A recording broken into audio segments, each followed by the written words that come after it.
उत्तर प्रदेश के गौतम बुद्ध नगर जिले का बिसहाड़ा गांव एक ऐसा नाम जो 28 सितंबर 2015 की उस काली रात के बाद हमेशा के लिए भारत में मॉब लिंचिंग की सबसे भयावह मिसाल बन गया। आज से करीब 10 साल पहले अखलाक मॉब लिंचिंग कांड ने पूरे देश को हिलाकर रख दिया था। इस हिंसा में 52 साल के मोहम्मद अखलाक की जान चली गई और उनका पूरा परिवार हमेशा के लिए तबाह हो गया।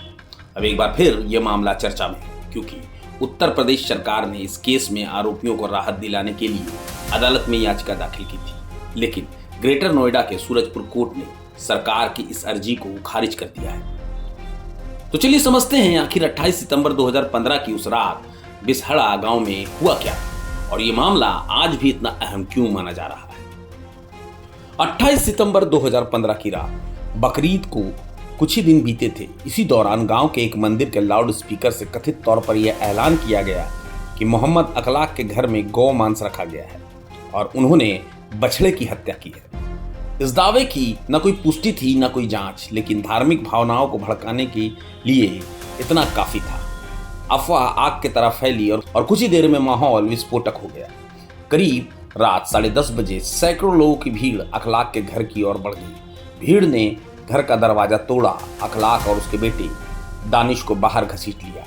इसके बाद लाठियों, ईंटों और पत्थरों से दोनों पर बेरहमी से हमला किया गया। घर की महिलाएं रोती चिल्लाती रहीं, रहम की भीख मांगती रहीं, लेकिन भीड़ पर इसका कोई असर नहीं हुआ। हिंसा पूरी तरह हैवानियत में बदल चुका था।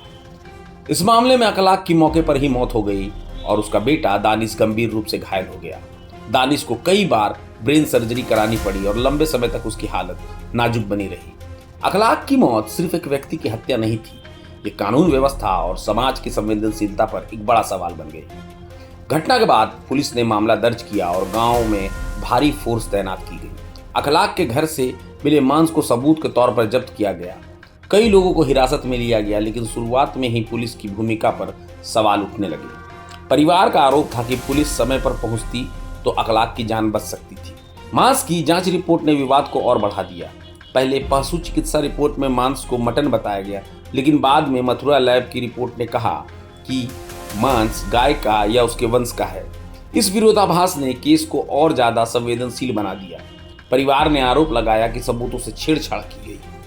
अखलाक हत्याकांड ने पूरे देश में असहिष्णुता और गौ रक्षा के नाम पर हिंसा की बहस छिड़ दी। लेखकों, कलाकारों, बुद्धिजीवियों ने अपने पुरस्कार लौटाए। संसद से लेकर सड़कों तक ये मुद्दा गूंजता रहा। अंतर्राष्ट्रीय मीडिया ने भी भारत में बढ़ती मॉब लिंचिंग पर सवाल उठाए। पुलिस की जांच के बाद 19 लोगों के खिलाफ चार्जशीट दाखिल की गई। इनमें गांव के प्रभावशाली लोग और एक स्थानीय भाजपा नेता का बेटा भी शामिल था। हत्या, दंगा और साजिश जैसी गंभीर धाराएं लगाई गई, लेकिन ट्रायल की रफ्तार बेहद धीमी रही। इस बीच अखलाक का परिवार गांव में खुद को असुरक्षित महसूस करने लगा। जान के खतरे के चलते परिवार को बिसहाड़ा छोड़ना पड़ा। बच्चों की पढ़ाई, रोजमर्रा की जिंदगी, सब कुछ बुरी तरह प्रभावित हुआ। अक्टूबर 2025 में मामले ने नया मोड़ लिया जब यूपी सरकार ने केस वापस लेने की अर्जी दाखिल की।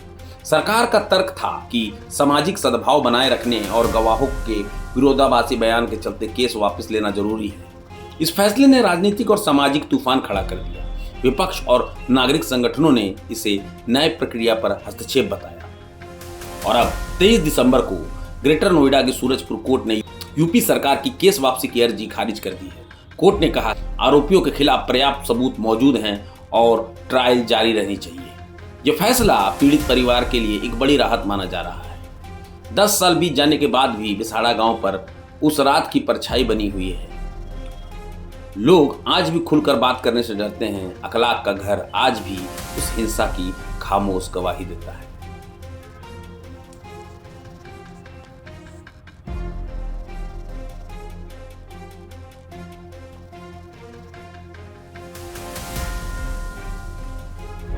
प्रभातखबर.com, विश्वास वही, रफ्तार नहीं।